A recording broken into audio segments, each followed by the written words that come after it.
Good morning, everyone. Thanks very much for joining us today. This is another one of our um, webinars that we're hosting, professional development webinars that we've been hosting over the last week or so. Still have a couple of more that we're doing this week after today. So thank you all who have joined, for everyone. And for those of you who have just joined a couple, that we thank you for that as well. Today's webinar is the business retention and expansion, and I'm sure that many of you that have participated with BCEDA over the last 14 years know that we have been putting a lot of emphasis on business retention expansion, because we do believe that it is and should be the #1 priority for economic development in your communities. And I think that's really come to a head over the last couple of years, as we've done so much around COVID, and just about every community has implemented some aspect of business retention and expansion in their communities. So again, thanks very much for joining us. I'm Dale Wielden, President CEO for the BC Economic Development Association. Also on the line, I have today Colleen Bond, who we're not going to be giving the presentations today, but we will be here to ask questions late afterwards if we need to. If not, we ask that you feel free to ask questions and type them into the chat box. And then we also have with us, of course, Laith Wardy. Laith is the president of Executive Pulse. Many of you know or are familiar with the Executive Pulse program. Laith has been a huge supporter of BCEDA for a number of years. He is, and we appreciate working with him. Laith is also the instructor for business retention expansion for OUEDI, and as well for the International Economic Development Council. I'm not sure how many of those you do a year, Laith, but I know that you're always on the go, and we're always happy to join in to your sessions when you have them. And I think there's one later on this week. So there is. You guys are going to be featured in that session. So that's yes, there we go.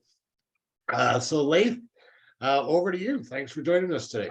Dale, what I'm going to do in the interest of clarity is I'm going to turn my video off so we're focused on the presentation, if that's okay with everybody. And Dale, we have you want to wrap everything up within about 60 minutes today, correct? Correct. Okay, so I want you and Colleen to feel free to dive in and anything you want to add in terms of context. But I've got, and again, I'm going to be turning off my video.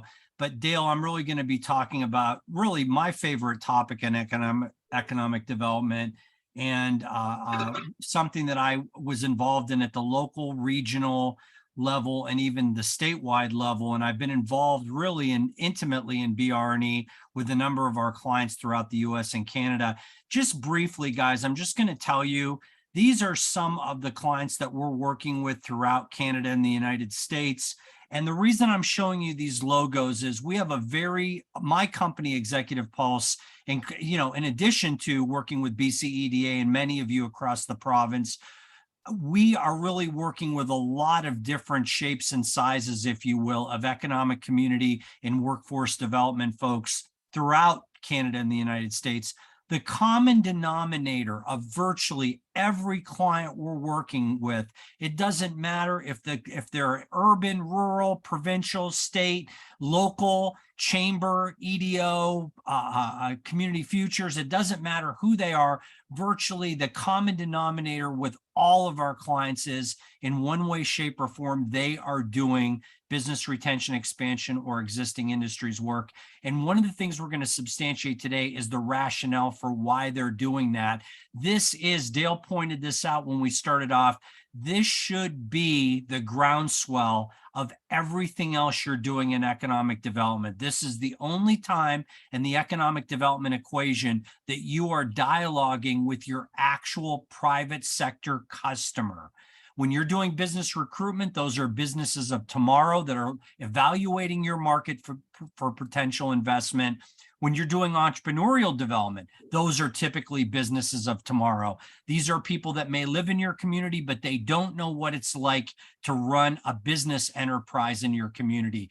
The only time you're getting tactile feedback, meaningful feedback from the business community, it's through the BR&E. And Dale also mentioned, I just want to briefly mention COVID, not that I want to ignore COVID, but he talked about really preparedness with COVID. And I want to mention to all of you, from where we sit every day in our office, we had two types of clients in North America pre-COVID or during the formative stages of COVID. Those people that were saying, holy crap, we have not done a good job of building relationships with our existing businesses. Here's COVID. We've got a pandemic. It's an equal opportunity a problem for every business in our community, but we don't even know where to begin in terms of the inventory that we have of the businesses that are in our backyard because we've never taken the time to systematically build those relationships. That was one side of the kind of the spectrum or the continuum. The other side is, and where you all want to be, is people that said, you know what, this pandemic is going to be a rough ride, but we've got embedded relationships with key businesses in our community. We know how to reach people not only through formal channels, but through informal channels. We know how to disseminate information. We know how to really kind of take the pulse, if you will, of businesses and find out where they are and what they need from us today during this pandemic. That group of people that took the time, that did the groundwork on BR&E, even today, they are much further along than those folks that were playing catch up. All I'm going to say about the first group is I hope that most of them had an epiphany that said, you know what, we're not going to get caught like this again. We need to make sure that we've got those embedded relationships. So anyway, these logos represent the common denominator of these logos. These are all different organizations that are all doing their own thing to a certain extent, but they all recognize the value of doing existing industries or business retention expansion work.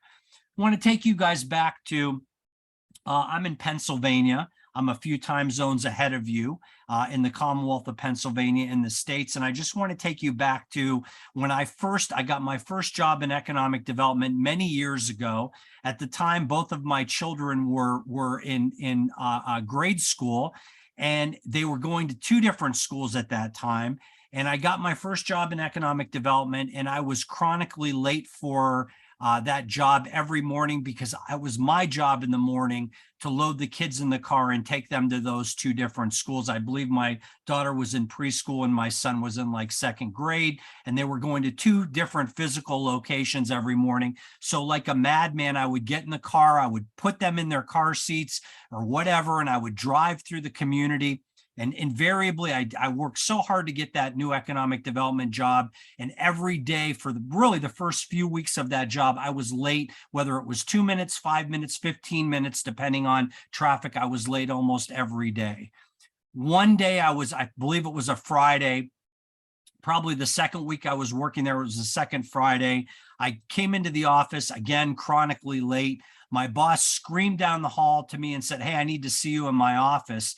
And I thought he was going to read me the riot act. And he said, "How many buildings did you go by this morning on your way to dropping your two kids off?" He wasn't mad at me. I thought he was going to be mad because, again, I had been chronically late for work every day. He said, how many buildings did you go by? How many facades? How many brick buildings did you drive by? And his name was Bob. I said, "Bob, I don't know, maybe, 500, 600 maybe. I'm going through the industrial corridors of the community. There's hundreds of businesses there." He said, "What do you know about the businesses behind those facades?" I said, "I really don't know a whole lot." And he said, "That's going to be your job the next couple of years. I want you to get beyond the facade or what you think you know or what the community thinks they know about those businesses. I want you to scratch the surface and really understand the dynamics, what's going on behind those physical structures. Some of these people you may have pigeonholed as certain types of businesses. You're going to find out once you start dialoguing with them that they're doing maybe a lot more or maybe a lot less than you think they are. But that was an epiphany for me. I always think about BRE now as we are really scratching lottery tickets, or we are really scratching the facade to really get the story behind the story, where a business enterprise is, where they want to go in the future, and how we can play a role fundamentally to help them get from point A to point B. That's what we're really talking about here. That was a life lesson for me. The main ideas, and I'm really going to kind of telegraph my points to you guys today. We're going to cover a lot of other things, but I want to just mention a couple things. BRE should be the leverage point that you have for every other community, economic, and workforce development initiative in your market area. And it doesn't matter what kind of market area you have. I don't care if you're in a market that's hot for business recruitment, or maybe foreign direct investment, or maybe you're on fire and doing very well with entrepreneurial development. It doesn't matter. Really, the pivot point for you, the foundation for you, should be based on what you're hearing from those businesses that have been in your backyard, paying taxes, employing people, going to your public schools and your public churches. Those are the people that you want to take, and really they're going to be your compass points in the community. So BRE needs to be the leverage point for everything else that you do. The other thing that's not maybe politically correct, every one of us, we're doing God's work in economic development. We are all really trying to help people. That's the chip that we all have. That's our common denominator. We all care about our communities. We all empathize and sympathize with the businesses that are in our communities. We want to make our citizens have a more prosperous and really a more economically advantageous life. And the way we do that, and many times, is we want to help individual businesses. But in BRE, increasingly, there's nothing wrong with helping individual businesses. But in a day like today, where businesses are moving very quickly, and most of us are operating on fumes in terms of our resources and the amount of time that we have and the amount of money that we have to spend on activities, it is really the prudent move that we try to put in place programs, policies, and strategies that don't just address the needs of one or two businesses, but that allow us to move entire industries or sectors or parts of our community forward. So it's commendable for you to want to help individual businesses, but the sweet spot in BRE is, how can we put into place a program, policy, or strategy that allows us to move the needle for many businesses? You could add stuff on here like I'm doing drugs testing. We have some That's folks. stuff you guys didn't do before. Yeah. There's stuff I do that isn't on here, stuff that's on here that I don't. Okay. Dale, were you able to mute those folks? Okay, the last thing a couple other things I want to go over here. Helping failing businesses. There is nothing, again, wrong with you wanting to help a business that's failing, but overwhelmingly, the research shows us that businesses that are failing are typically failing because of things that are beyond our control. And again, if you want to be stingy with your resources and your time, you should be focusing on those businesses that with a little TLC can go from good to great, rather than to try to resuscitate the patient that's condition critical. So you want to make sure, for those of you that are focused on at-risk businesses, again, I don't want to make a blanket statement that it never works, but the odds are not in your favor trying to help businesses that are failing. The better use of your time, the more judicious use of your time and resources, is trying to nudge those businesses that, hey, with a little bit of TLC or a little bit of help, they can go from one point to a much higher point in terms of investment in your community, jobs. Maybe they're providing you with tax revenues, whatever it might be. You want to focus on those types of businesses. The last thing that I want to leave you with, the big picture ideas here, is the idea that you know, if you're going out and looking at BR&E as an annual survey process, you should probably not even bother doing that process. The idea with BR&E is it needs to be a multi-touch approach, and we'll talk more about that in a couple of minutes. But the bigger issue here is the prescriptions like that, those, hey, I'm going to do an annual visit, or I'm going to see businesses in my community 2 times a year. Businesses today are moving at warp speed. It doesn't matter if they're in Korea, Vietnam, British Columbia, Pennsylvania. It doesn't matter where they're located. Businesses today, world-class, globally relevant businesses, are moving at warp speed. They are reinventing themselves many times over in a given year. Even the big players like Apple are literally, the earth is moving under their feet, and they are reinventing themselves many times over and changing direction many times over in a year. Just because it doesn't make the business press doesn't mean that that's not the way that they're thinking about things, because there is an uncertainty in the world right now. Take COVID out of the equation, we've still got a lot of market forces that are uncertain, supply chain, et cetera. And on top of that, even before COVID, the commerce was moving very quickly in a global context.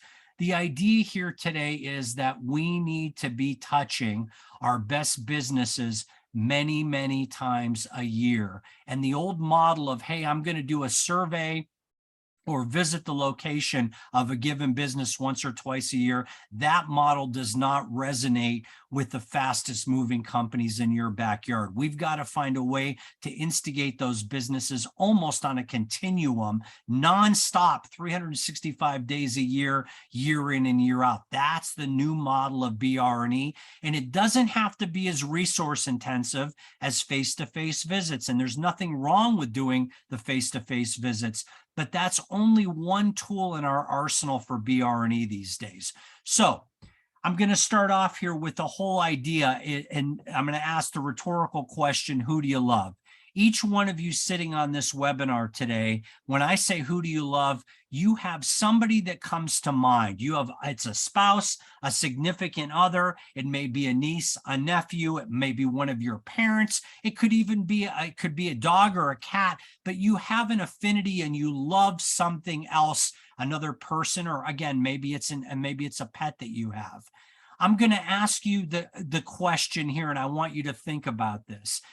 Think about it. It could be, hey, I love my grandmother. And if I said to you, okay, moving forward, I'm only going to allow you to see your grandmother once or maybe twice a year. That will be the only communication point and the only intimacy that you have with your grandmother for the next 5 years. What kind of relationship are you going to have with your grandmother or your husband or your wife or your significant other or your niece or your nephew? You're going to tell me that's not going to be much of a relationship, because high functioning relationships are fueled by intimacy. And I don't mean necessarily intimacy in a romantic sense. I mean intimacy of people that are communicating all the time, people that are sharing ideas. It's the whole idea of the relationship, the essence of the relationship. And you might be looking at this heart with a question mark and saying, what does this have to do with existing industries or BR&E? And really the punchline here, or the idea here is, we are relegating many of our businesses in our backyard to that type of hollow relationship, which isn't even a relationship. If I say, hey, I'm going to visit with this business once or twice a year and I want to build a relationship with them, that is not fodder for a relationship. That is not the foundation for a relationship. A relationship has to be an ongoing back and forth, really with an intimacy, communication, high functioning type of interactions. And we don't do that. And we can't build a relationship with a business when we're only intersecting with them once or twice a year. So the goal in BR&E in 2022 and beyond is almost, and I want you to think about this visual, it's almost, how can I play tag or touch with businesses to enable me to let them know I'm thinking about them at least once a week. How do I make sure that I'm in the mix with these businesses? You know what? They don't always even have to acknowledge the fact that I'm reaching out to them or in some way intersecting with them, but that message needs to be clear, that they are always on my radar screen and I'm dialoguing with them and I'm hearing what they're telling me, and I am really building the foundation of a very strong and long-term relationship. That's what this is all about in 2022. So obviously in our industry, we are accountable to many different stakeholders. Think about where you're sitting. If many of you are probably back in the office every day, and some of you might be, hey, I'm doing more of a hybrid approach, but I'm still in the office at least some of the time. The idea is you're sitting in your office and you have elected officials who are asking you questions. You have government funding sources that are asking you questions. The private sector has demands of you. Maybe the local media wants to know what you're doing. John Q. Public in the community wants to know what's going on. We have an accountability to many different stakeholders. I mentioned Apple as an example, but I could just as easily be talking about Alphabet or Facebook or any of the emblematic tech companies. For those companies, they have a much clearer line of sight.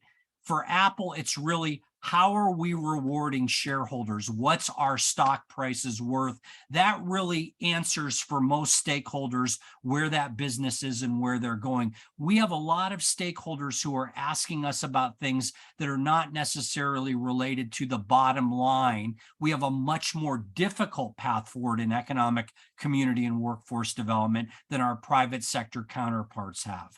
Nevertheless, our primary stakeholder in economic development and specifically in business retention expansion is the private sector business. They are the ones that are really driving the train. We are more like the tail being wagged by the dog. They are the dog.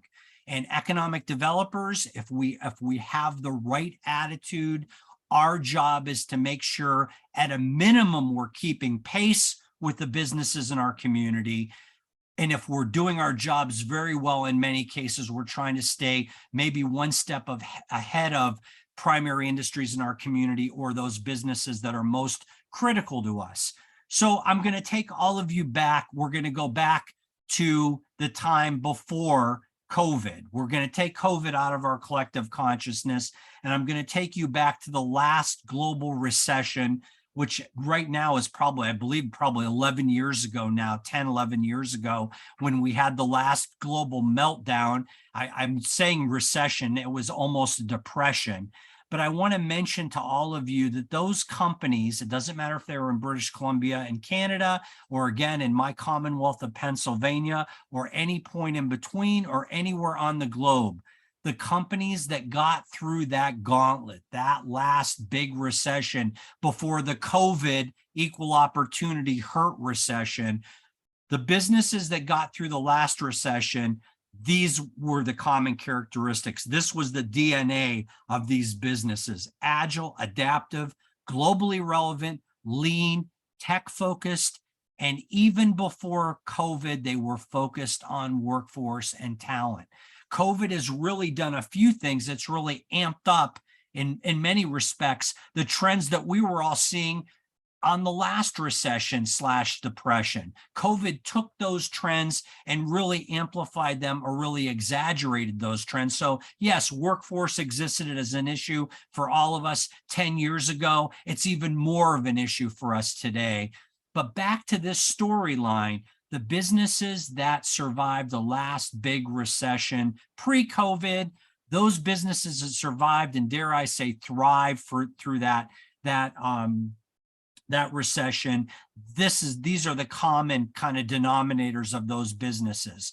Fast forward to today, and God willing, we are hopefully seeing the waning days of this pandemic as a pandemic. It's still going to be with us. Obviously, this is going to be a legacy for all of us and something that's going to be the new normal for us. But hopefully we've learned to somewhat live with this pandemic. But fast forward to today in 2022, and we're coming up upon 2023, the businesses that survived this pandemic share these delineation points or these common denominators: agile, adaptive, globally relevant, lean, tech-focused, and workforce and talent-centric. These are the things we're going to be talking to businesses about. Now, the businesses of today, they care about three things. And again, I don't care if you're in a rural community, a suburban community, an urban community, it doesn't matter. All successful businesses today share some common concerns, and the common concerns are they want things quickly. Speed is an issue.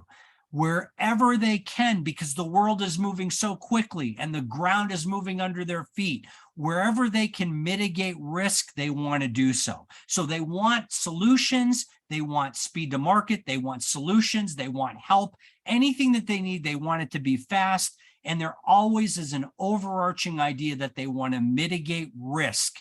The other thing they want to do today, especially post-COVID, and I say that again with my fingers crossed, is they want to mitigate costs. These are the three main pillars or three main consideration points of businesses today. I want it fast, I want to eliminate risk, and I want to curtail or cut my costs. That's where businesses are living today. If you're smart, looking at this through a BR&E lens, and we all are looking at this today through a BR&E lens, we say, how do we play into, how do our solutions, how does our value proposition play into helping groups of businesses in our community do things quicker, mitigate risks, and eliminate costs? How do we put into place programs, policies, and strategies that enable us to help businesses with these three consideration points or these three pillars? The other thing I'm going to mention to all of you this morning, your time, this afternoon, my time, is this idea of counting jobs. And I think in economic development, we are all guilty of wanting to count net new jobs. But in the economy that we see today, you are all seeing this every day. There are many times when businesses are thriving through automation, through the assimilation of technology, through robotics, through drones, whatever it might be, that don't necessarily equate to net new job creation. So one of the ramifications, and specifically in business retention expansion, is we don't always have to equate business viability with job creation. Especially today, we may find, many of us, that businesses are not creating jobs. Instead, they are adopting new and better ways of doing things. We talked about mitigating risks and cutting costs. Robotics do those things for people. Robots don't get COVID. Robots don't have to go pick their children up from school. Robots don't want to take vacation. So businesses are finding other ways to do things, especially within the backdrop globally of where we're seeing talent right now, and this whole idea for a competition for talent and big companies reaching into the back pocket of small communities and having people work remotely. We are seeing a very unsettled job and talent picture. And for many businesses, the path forward is, I can't compete with Apple for programmers, or I can't compete with Elon Musk for engineers. He's pulling engineers from all parts of the globe for Tesla and SpaceX. My counterpoint is, I need to automate. I need to find ways that I'm not reliant on human capital, and I'm looking at other things. So this is an important concept for all of us in economic development moving forward. No longer fixated on jobs. The reward is not always net new jobs. The reward is a business that's going to be in your community and be viable in a global context and competitive in a global context. That's where we are looking at things in 2022 and beyond. This slide is a very deliberate slide. When I say BR&E surveys fail, I don't want to impugn people that are using BR&E surveys, because I think there is a place for BR&E surveys. But I feel like a reliance on, I'm going to go in and ask these 15 or 20 or 30 questions, that is not a value proposition to any business in 2022. We need to go into a given business meeting or any interaction that we have with businesses. We need to be conversational. We need to be strategic. We need to be listening to the private sector constituent, that business person. And these conversations need to be organic and really driven by the conversation and the tone and tenor of what the business person is telling us. So it's not saying that surveys are bad. It's saying, how are you using a survey? Are you using a survey when you're done talking to a business person and saying, dear diary, this is what I just heard from this business. When I'm back in my car or maybe in my office, I'm debriefing into the survey. That's a good thing. If you're leading with the survey and the survey becomes the methodology and how you're trying to build relationships, this is not going to be a good situation for you. Now, I don't know how many of you have seen this Johari window before. This is really a psychology introspection, and this is really how well people know themselves. That's what this exercise typically is. I'm using this matrix, and with the specific intent that I want to mention to all of you that most of the time today in BR&E, we are living in the top left quadrant. We are, when we have precious time with a business owner or a decision maker, we are going over things that are known to both of us. We are spending, keep in mind, the most precious thing a business person can give you today in 2022 is their time. And we are essentially expending that time or wasting that time going over things that we both already know or we both already should know. This Johari window, however, really gives us a glimpse into where we need to be going with BR&E. And that may be the bottom left quadrant, the green quadrant, things that are known to me, but not known to the business person. And you might say, what does that mean? Well, I may have visited with 30 or 40 businesses in a certain part of the community, and I've already gotten business feedback, or they may be part of focus groups or industry partnership meetings I'm doing, or maybe we're doing business walks, and we've already gotten feedback from businesses in a certain part of the community that may be helpful for me to give that business person if they're having specific challenges or opportunities. So this might be the hidden, and the bottom left might be when I'm saying to a business person, I have the benefit of experience talking to many of your contemporaries or colleagues, and this is what they're doing about this thing. I'm giving them something. Now, the one on the top, the blind spot, is unknown to me, but known to others. What that really means is there are many times when we're doing BR&E encounters that the business person knows something that's important to them that I don't know as the economic development person.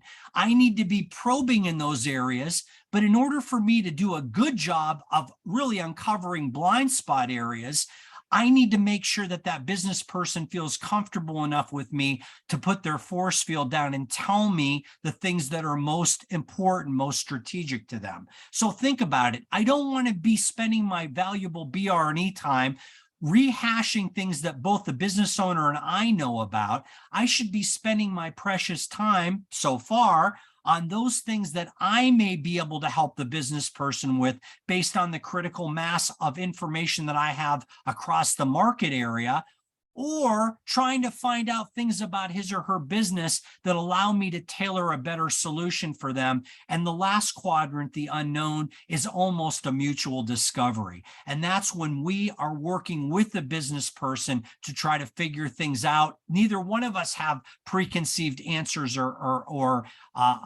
any sort of kind of roadmap. We're going to be putting that together collectively. Together, we're going to be working on that. So all this window shows you is you want to stay away from wasting time on open issues. You want to either be imparting your kind of market knowledge and helping a business based on what you've heard, or you want to be able to kind of what I started off with, and that's kind of scratching the surface with a business getting beyond the facade, really understanding where they are and where they want to go and how we can play a role in the community or through this kind of mutual discovery process. That's what we want to be spending our finite time on through BR&E.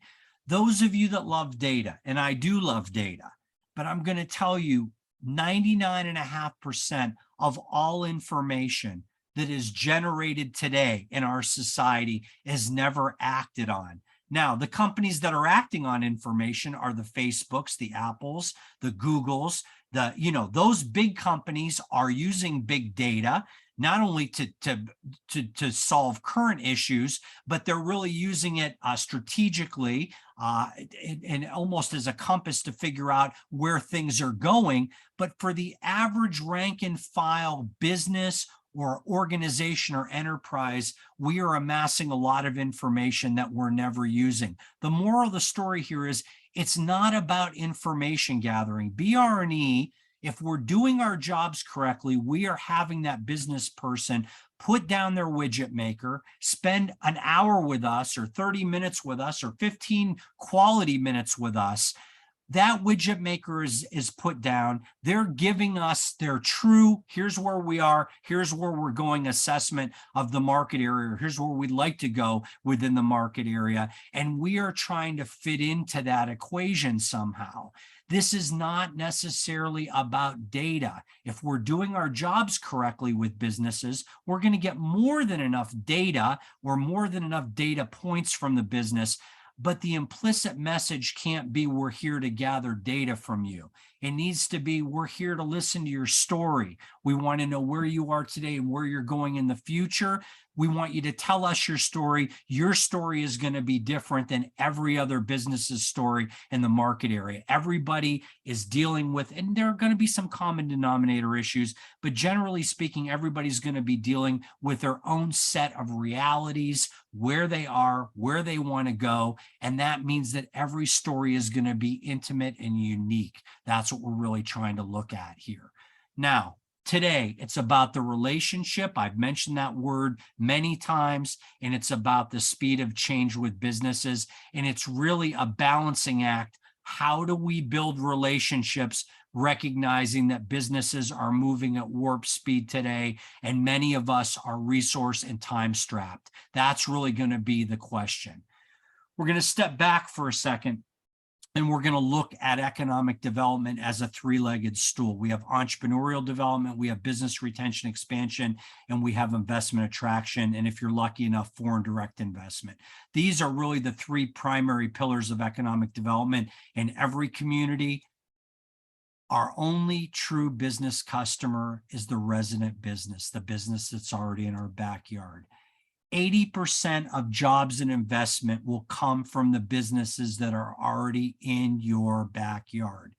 The path forward for most of you, especially those of you in smaller communities, is a fixation on the businesses that are already in your backyard. Those businesses are going to give you your biggest economic payoff.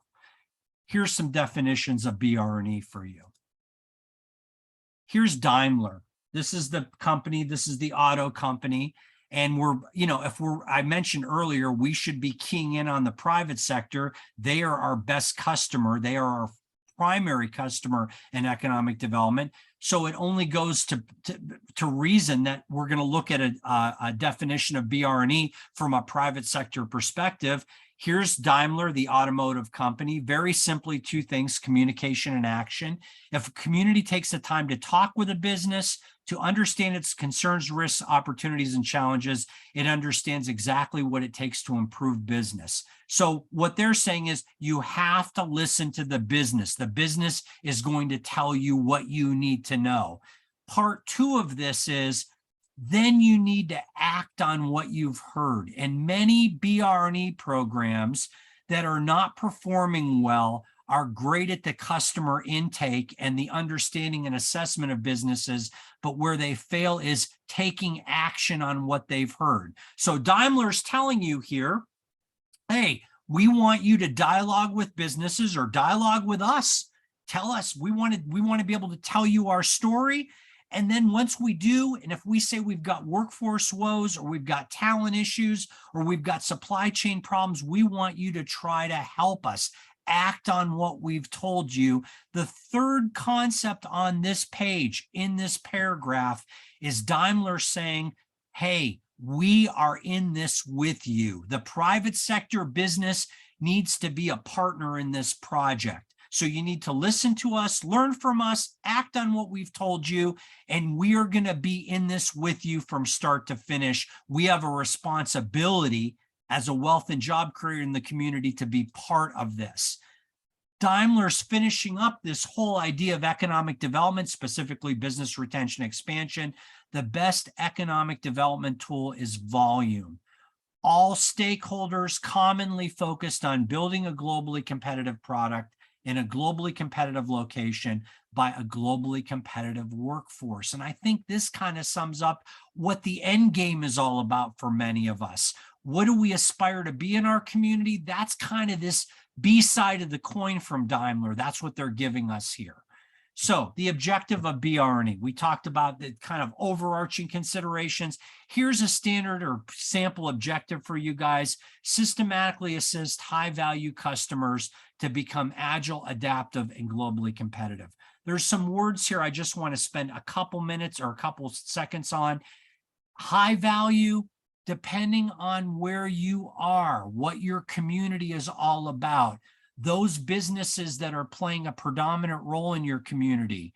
If I'm working in a downtown environment, my best businesses may be retail or commercial businesses. If I'm working in an ag community, my best businesses invariably are going to be farms. I may be working in a community that has a disproportionate number of manufacturers. Then my high value customers are probably going to be manufacturers.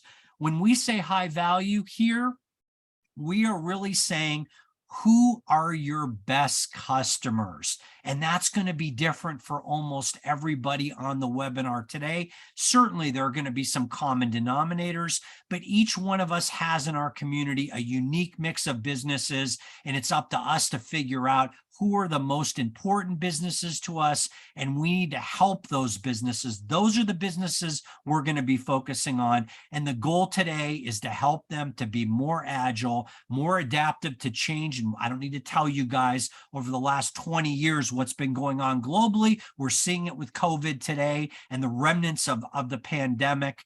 And you can see what it's done to supply chain, workforce, et cetera, costs, inflation. You were all seeing it globally. Everybody is susceptible to this. Everybody's feeling it.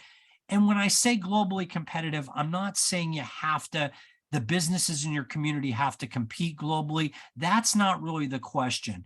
The question is, could they compete globally?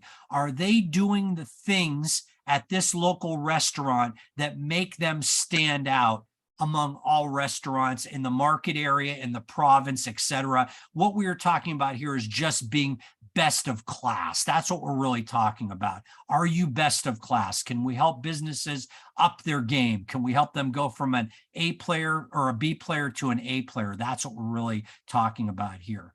At the end of the day, if we're doing our job correctly in BRNE, we are demonstrating appreciation. We're showing the love to our local businesses. These business people love their businesses almost as much as they love their spouses, their significant others, their children. You get the idea. They love their businesses. There is nothing wrong with us validating the fact that those businesses are important to our community. And part of BRNE is this acknowledgement, and it has to be pure and it has to be intentional, that we know you could be located virtually anywhere on the globe today. Thank you for being part of the economy in Vernon today, for example. That's what this is about. Again, we're going to connect the dots between what the business needs or the business tells us, their story, and where they want to go in the future.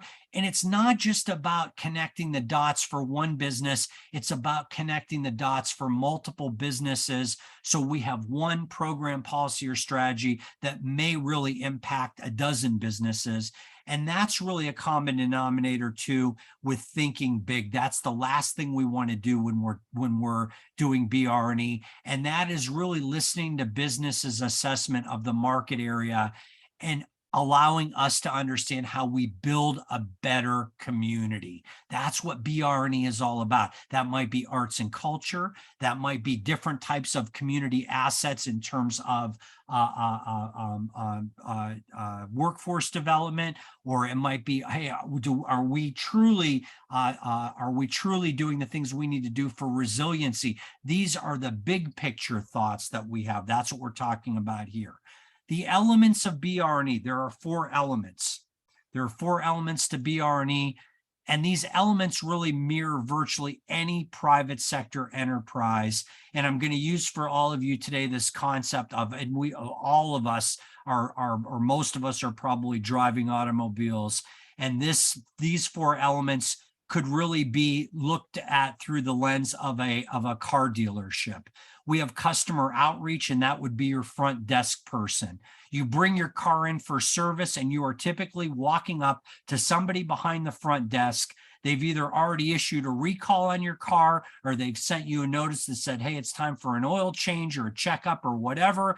This person's job is to make sure they understand why you're there and tell you what they're going to be doing in response to why you're there. This is the intake process at the car dealership. The customer care, you guys know where this is going. The customer care is the customer service department at the automotive dealership. So we have an outreach person who's taking our keys, listening to our story, telling us what they're going to do for us. That sounds familiar to what we've been talking about this morning. They're going to pass the ball, or they're going to pass the car or the customer to the customer care department. This is the service department. They're going to work on the case. They're going to put in place whatever they need to do to help you with your automobile. At the end of the day, when you come back to pick up your car, the person that's going to hand you the keys is probably the customer service manager. And most larger BRE programs have a customer service manager. They have a customer manager who's managing the BRE. And all the transactions at the car dealer, you could take your car in for service 15 times over 5 years, whether you're aware of it or not, whether you're cognizant of it or not.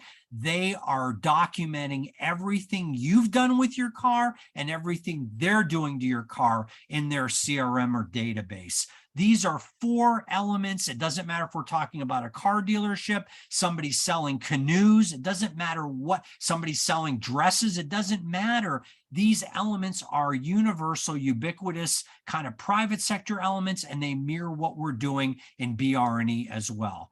Ultimately, what we are trying to do here is provide value and make sure that we are touching our best customers recently and frequently. Again, this is not about 2 interactions a year with a business. This is about a common communication thread, a common touch thread with businesses throughout the course of a year, every year. So how do we touch businesses? I'm going to give you an example here, and I realize we have a few minutes left, but I want to show you a couple of things here. Here's Jane Smith. She's an entrepreneur in British Columbia. She's female. She's an immigrant from Africa. She runs a small manufacturing firm. She's located in Vancouver. She's a member of the chamber, and she's on the workforce committee board. The old model, the way that we would do things in the old days with Jane, is we would visit her once or twice. The new model is not about those 2 touches a year, where we're typically trying to administer a survey and using the old model. The new model is a much more fluid model where, and I want you to think about Jane now, we will still visit Jane face-to-face once or twice at her place of employment. But we mentioned that Jane's on the workforce board and she's a chamber member. I'm going to make sure, as an economic development person that does business retention expansion, that I never miss a chamber after-hour event, because I know Jane goes to those all the time. And anytime there's a quarterly workforce meeting, I'm going to show up there too, in hopes of bumping into Jane and some of her colleagues who I consider to be my best customers in the market area. So now I've gone from 1 or 2 touches a year. I'm going to every business after hours monthly at the chamber. Now I see Jane there 12 times a year, an additional 12 times. She's, again, quarterly, she does the workforce investment board meetings or the workforce meetings. So you can see I'm up to about 20 interactions or intersections with her a year. Now I mentioned she happens to be a woman-owned business. We're going to do focus groups with women-owned businesses and manufacturers. She's part of both of those focus groups. So you know what? Now I'm going to see her 22 times a year in one way, shape, or form. And she's also in one of our local business parks. We do business walks in that business park twice a year. So now I'm up to about 24 interactions with Jane every year. And on top of that, Jane is in a LinkedIn and Facebook feed that we have. And we're literally dialoguing with her, if not every day, a few times every week on top of those other physical intersections that I'm doing with Jane. And you can see the number 1 in 100 on the right-hand side. And what that is meant to show you is the frequency of interactions that we have with Jane. This is about a multi-layered, multi-touch framework for BR&E that goes well beyond the traditional one-to-one. I'm going to the business's place of business. I'm going to talk to the decision maker once or twice a year. These other attributes or these other tools allow me to intersect with Jane many more times a year than I normally would. And I feel kind of awkward even bringing this up in front of Dale because he's so good at business walks and focus groups. And BCA has been such a great advocate of those two tools.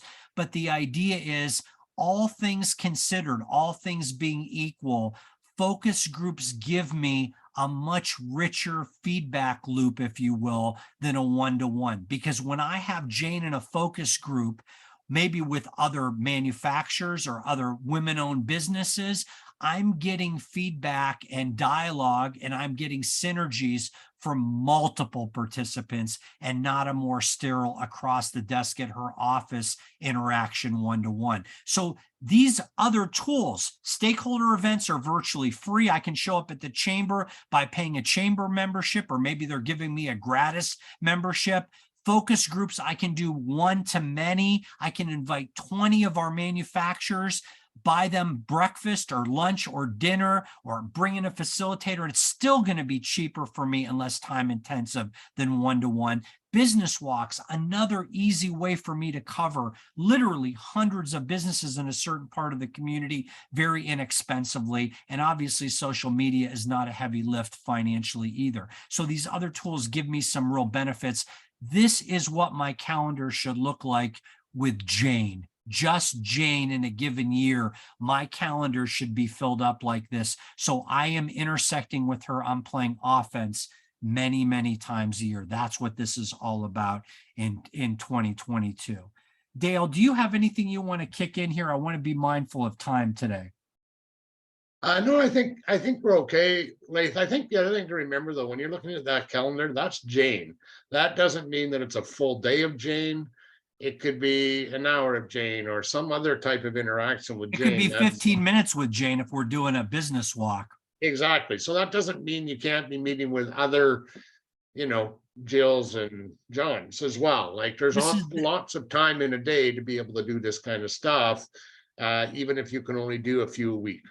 Yeah, and this is also, Dale, if she's part of a LinkedIn feed or a Facebook feed from our organization, that is something somebody else in my organization is going to be doing. She's going to be on the receiving end of that communication. All that it tells her is we are thinking about her and her type of business. We might say, hey, we've got a new program for women-owned businesses in the east part of the community. Even if she doesn't take part in that program, she knows in the back of her mind, these people are thinking about me. I'm on their radar screen. So you're right. These dots don't all have to be full day heavy lifting sessions. Some of these are going to be a matter of, hey, I just included her in a LinkedIn feed that I did, or I just included her in Facebook, or, hey, we've got an Instagram account. She's part of that. It's just about the touch points, Dale. That's what this is really talking about. Yeah. Okay. Again, this is This is where we want to be, not with every business in our community, but the best businesses or the most important businesses in our community. This is where we want to be in 2022. Okay, so we talked about the different types of outreach. I just want to do just a couple seconds on this. This is the traditional outreach model. This is the deep dive, if you will, physical, one-to-one, where you're going out, you're probably thinking about this more like a survey, or, hey, I'm doing a real in-depth interview with a business at their place of business. That's what this traditional outreach is. These are the elements of that traditional outreach. Stakeholder events are the things I described earlier. This is really many-to-many interactions. This is me showing up at a chamber function, or me showing up at a workforce function, almost like I'm a fly on the wall, but it still gives me the opportunity to say, hey, we're going for refreshments. I see Jane's over there. I'm going to go over and ask her 3 things because she's on my radar screen. I want to know how things are going. Our conversation might only take a few minutes, but it may give me a glimpse or insight into something that she's feeling or thinking or needing. That's the beauty of these stakeholder events.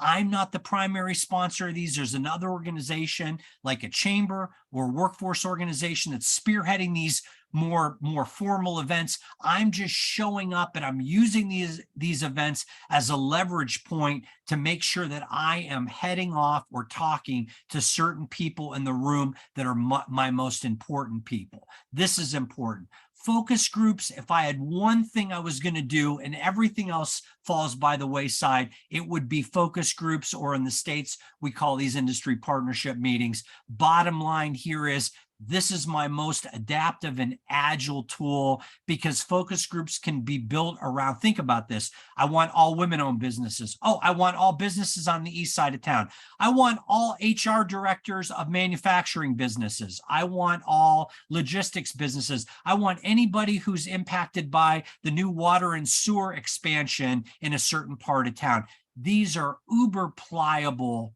type of groupings of businesses that could be virtually anything I want to put together. Hey, I want to bring a focus group together on people that last year told us they had major workforce issues for medical technicians. That could be a focus group. This is the most pliable tool in the toolkit, and you can see the kind of common denominators here. And Dale, I'm not going to give people any information that you haven't already given them on Business Walks, other than to say, if I had to pick a close second of the toolkit in BR&E, that includes face-to-face, by the way, my first choice would be focus groups. My second choice would be Business Walks. Why? Especially for those of you in smaller communities that are resource strapped and time strapped, you can literally think about the market penetration you can do in a specific part of the community. You and your partners getting together and saying, hey, we just visited with 50 businesses or 100 businesses in the last 2 days. This is a brilliant tool. And again, it doesn't require me to say, okay, it's going to take me 6 months to get through face-to-face visits with these 50 businesses. This is a really economical way to do things. Both, by the way, focus groups and Business Walks give me one other benefit, and that is I'm intaking large groups of businesses, and invariably those businesses that might be poised for greatness, or on the other side of the spectrum, they may be having problems. It allows me to strategically go back to those businesses and do more one-to-one work. So the last thing is the social media, and you guys, most of you are doing this now. Adopt social media for your purposes in terms of BR&E. Dale, that's really what I wanted to throw out to people today. Great. Well, thanks very much, Laith. Very informative, as always. I think, when you were talking about, going out, and like Business Walks is a perfect example of this, and you're going out and you're gathering information, or you're talking to them, make sure you follow up. You have that action point. If there's something that needs to be done, you need to go back and talk to them again, or you need to act on the things that you say you're going to act on, not just talking to them. Because if all you're doing is talking to them and you don't do anything with the information that you're getting from them, then what's really the point of taking the time with those businesses? And I think the other thing that that I find, and you know, as Laith, as you know, you've helped us an awful lot with disasters, is so many communities here in British Columbia have conducted business walks.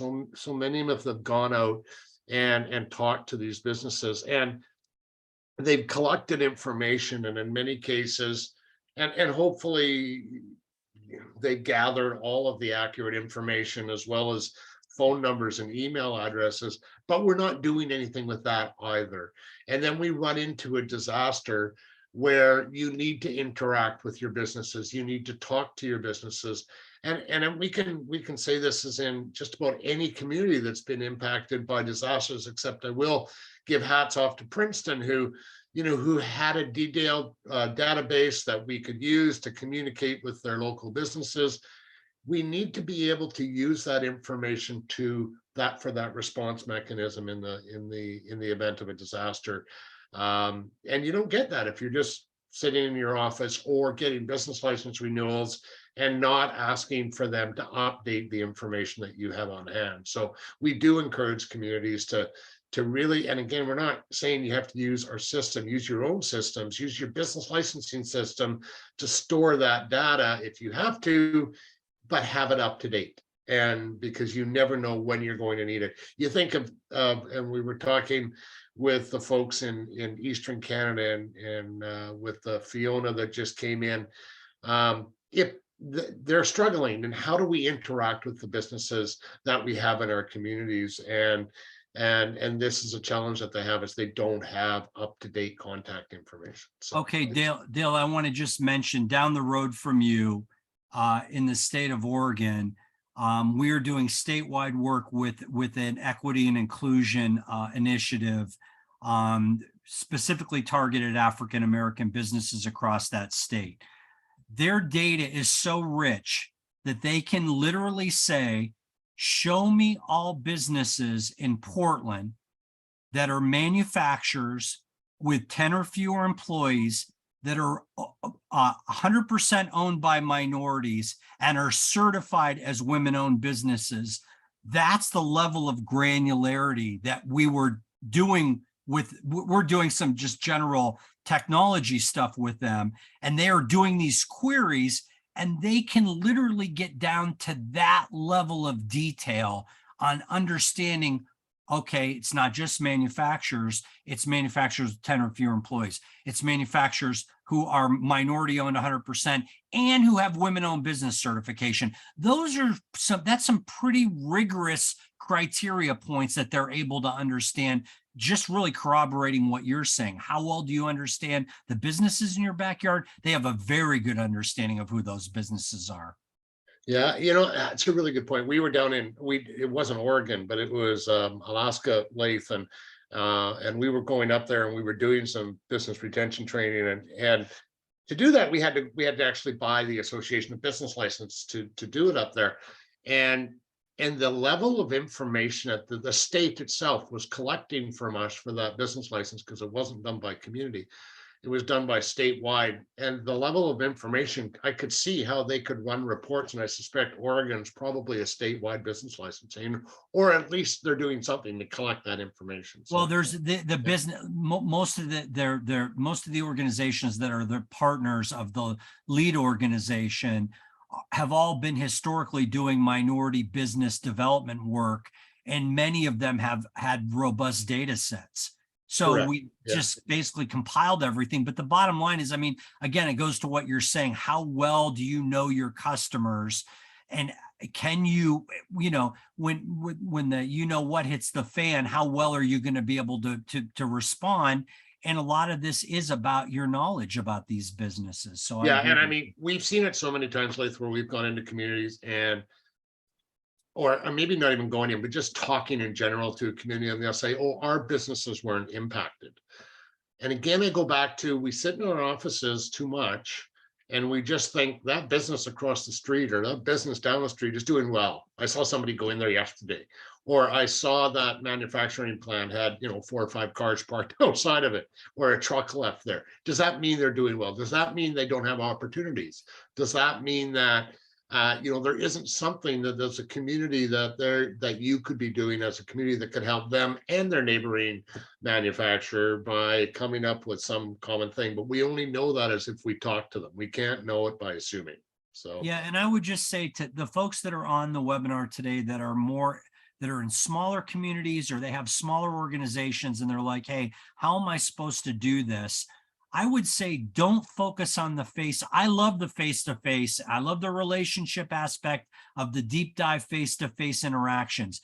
But for most of you, your path forward is going to be, I want to do one-to-many or many-to-many transactions, which would be focus groups, business walks, and social media. Focus on those type of tools and say, hey, we can do 2 business walks in the next 3 months and we can envelop 200 businesses in our community. Physically, it would take us 2 years to do that if we were doing one-to-one visits. So you have to be pragmatic about this. Yes, is the best way to possibly do this face-to-face and, spending an hour plus with every business? Yes. But most of you probably don't have the bandwidth to do that. So look at these other tools. They're going to give you, they're cheaper, they're easier to implement, and they're going to give you some great residual. Yeah, you're right. Whether it's a large center or a rural community or an indigenous community with just a few businesses, there's always some interaction that we should be doing, and we just need to find that unique way that works for our community. But we can't just do it on the side of our desk and not talk to people. So we need to find that way, be it focus group, business walks, whatever it is.